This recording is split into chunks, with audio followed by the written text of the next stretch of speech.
take it with a grain of salt.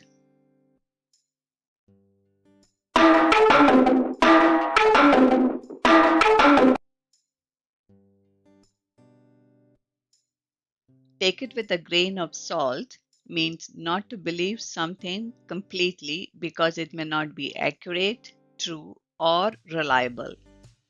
Let's look at some example sentences.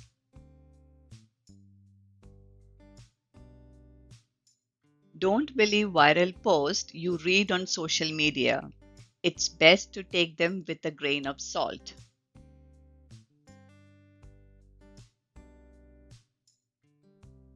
My friend said the new restaurant is the best in town, but I will take that with a grain of salt until I try it myself.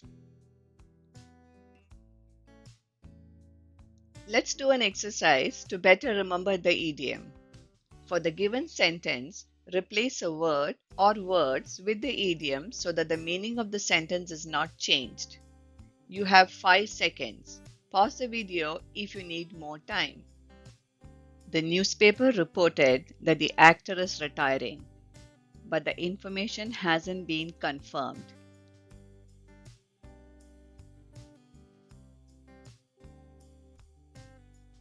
The newspaper reported that the actor is retiring, but I would take that with a grain of salt. Now it's your turn. Write a practice sentence in the comments. If this video helped you, like, share, and subscribe for more idioms like this. Thanks for watching.